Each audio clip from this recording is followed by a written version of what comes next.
ابو ذر غفاری رضی اللہ تعالی عنہ یہ حدیث بیان کرتے تھے کہ حضرت صلی اللہ علیہ وسلم نے فرمایا کہ میرے گھر کی چھت کھول دی گئی۔ اس وقت میں مکے میں تھا۔ پھر جبرائیل علیہ السلام اترے اور انہوں نے میرا سینہ چاک کیا، پھر اسے زمزم کے پانی سے دھویا، پھر ایک سونے کا طشت لائے جو حکمت اور ایمان سے بھرا ہوا تھا، اس کو میرے سینے میں رکھ دیا، پھر سینے کو جوڑ دیا، پھر میرا ہاتھ پکڑا اور مجھے آسمان کی طرف لے کر چلے۔ جب میں پہلے آسمان پر پہنچا تو جبرائیل علیہ السلام نے آسمان کے داروغہ سے کہا کھولو۔ اس نے پوچھا آپ کون ہیں؟ جواب دیا کہ جبرائیل۔ پھر انہوں نے پوچھا کیا آپ کے ساتھ کوئی اور بھی ہے؟ جواب دیا ہاں، میرے ساتھ محمد صلی اللہ علیہ وسلم ہے۔ انہوں نے پوچھا کہ کیا ان کے بلانے کے لیے آپ کو بھیجا گیا تھا؟ کہا جی ہاں۔ پھر جب انہوں نے دروازہ کھولا تو ہم پہلے آسمان پر چڑھ گئے۔ وہاں ہم نے ایک شخص کو بیٹھے ہوئے دیکھا۔ ان کے داہنی طرف کچھ لوگوں کے جھنڈ تھے اور کچھ جھنڈ بائیں طرف تھے۔ جب وہ اپنی داہنی طرف دیکھتے تو مسکراتے اور جب بائیں طرف نظر کرتے تو روتے۔ انہوں نے مجھے دیکھ کر فرمایا آؤ اچھے آئے ہو، صالح نبی اور صالح بیٹے۔ میں نے جبرائیل علیہ السلام سے پوچھا یہ کون ہیں؟ انہوں نے کہا کہ یہ آدم علیہ السلام ہیں، اور ان کے دائیں بائیں جو جھنڈ ہیں یہ ان کے بیٹوں کی روحیں ہیں۔ جو جھنڈ دائیں طرف ہیں وہ جنتی ہیں، اور بائیں طرف کے جھنڈ دوزخی روحیں ہیں۔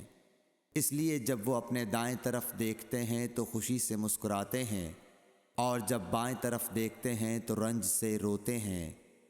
پھر جبرائیل مجھے لے کر دوسرے آسمان تک پہنچے اور اس کے داروغہ سے کہا کہ کھولو۔ اس آسمان کے داروغہ نے بھی پہلے داروغہ کی طرح پوچھا، پھر کھول دیا۔ حضرت انس رضی اللہ تعالی عنہ نے کہا کہ ابو ذر نے ذکر کیا کہ آپ صلی اللہ علیہ وسلم یعنی نبی صلی اللہ علیہ وسلم نے آسمان پر آدم، ادریس، موسیٰ، عیسیٰ اور ابراہیم علیہ السلام کو موجود پایا، اور ابو ذر نے ہر ایک کا ٹھکانہ نہیں بیان کیا، البتہ اتنا بیان کیا کہ حضور صلی اللہ علیہ وسلم نے حضرت آدم کو پہلے آسمان پر پایا اور حضرت ابراہیم کو چھٹے آسمان پر۔ انس نے بیان کیا کہ جب جبرائیل علیہ السلام نبی کریم صلی اللہ علیہ وسلم کے ساتھ ادریس علیہ السلام پر گزرے تو انہوں نے فرمایا کہ آؤ اچھے آئے ہو، صالح نبی اور صالح بھائی۔ میں نے پوچھا یہ کون ہیں؟ جواب دیا کہ یہ ادریس علیہ السلام۔ پھر موسیٰ علیہ السلام تک پہنچا۔ انہوں نے فرمایا آؤ اچھے آئے ہو، صالح نبی اور صالح بھائی۔ میں نے پوچھا یہ کون ہیں؟ جبرائیل نے بتایا کہ یہ موسیٰ ہیں۔ پھر میں عیسیٰ علیہ السلام تک پہنچا۔ انہوں نے کہا آؤ اچھے آئے ہو، صالح نبی اور صالح بھائی۔ میں نے پوچھا یہ کون ہیں؟ جبرائیل علیہ السلام نے بتایا کہ یہ عیسیٰ ہیں۔ پھر میں ابراہیم علیہ السلام تک پہنچا۔ انہوں نے فرمایا آؤ اچھے آئے ہو، صالح نبی اور صالح بیٹے۔ میں نے پوچھا یہ کون ہیں؟ جبرائیل علیہ السلام نے بتایا کہ یہ حضرت ابراہیم علیہ السلام ہیں۔ ابن شہاب نے کہا کہ مجھے ابو بکر بن حزم نے خبر دی کہ عبداللہ بن عباس اور ابو حبا الانصاری رضی اللہ عنہم کہا کرتے تھے کہ نبی کریم صلی اللہ علیہ وسلم نے فرمایا، پھر مجھے جبرائیل لے کر چڑھے۔ اب میں اس بلند مقام تک پہنچ گیا جہاں میں نے قلم کی آواز سنی جو لکھنے والے فرشتوں کے قلموں کی آواز تھی۔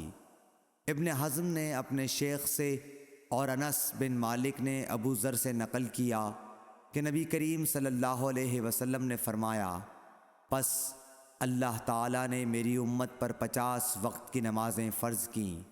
میں یہ حکم لے کر واپس لوٹا۔ جب موسیٰ علیہ السلام تک پہنچا تو انہوں نے پوچھا کہ آپ کی امت پر اللہ نے کیا فرض کیا ہے؟ میں نے کہا کہ 50 وقت کی نمازیں فرض کی ہیں۔ انہوں نے فرمایا آپ واپس اپنے رب کی بارگاہ میں جائیے، کیونکہ آپ کی امت اتنی نمازوں کو ادا کرنے کی طاقت نہیں رکھتی ہے۔ میں واپس بارگاہ رب العزت میں گیا تو اللہ نے اس میں سے ایک حصہ کم کر دیا۔ پھر موسیٰ علیہ السلام کے پاس آیا اور کہا کہ ایک حصہ کم کر دیا گیا ہے۔ انہوں نے کہا کہ دوبارہ جائیے، کیونکہ آپ کی امت میں اس کی برداشت کی بھی طاقت نہیں ہے۔ پھر میں بارگاہ رب العزت میں حاضر ہوا، پھر ایک حصہ کم ہوا۔ جب موسیٰ کے پاس پہنچا تو انہوں نے فرمایا کہ اپنے رب کی بارگاہ میں پھر جائیے، کیونکہ آپ کی امت اس کو بھی برداشت نہ کر سکے گی۔ پھر میں بار بار آیا گیا، پس اللہ تعالیٰ نے فرمایا کہ یہ نمازیں عمل میں 5 ہیں اور ثواب میں 50 کے برابر ہیں، میری بات بدلی نہیں جاتی۔ اب میں موسیٰ کے پاس آیا تو انہوں نے پھر کہا کہ اپنے رب کے پاس جاؤ، لیکن میں نے کہا کہ مجھے اپنے رب سے شرم آتی ہے۔ پھر جبرائیل مجھے سدرۃ المنتہا تک لے گئے، جسے کئی طرح کے رنگوں نے ڈھانک رکھا تھا، جن کے متعلق مجھے معلوم نہیں ہوا کہ وہ کیا ہیں۔ اب کے بعد مجھے جنت میں لے جایا گیا۔ میں نے دیکھا کہ اس میں موتیوں کے ہار ہیں اور اس کی مٹی مشک کی ہے۔ صحیح بخاری حدیث نمبر 349۔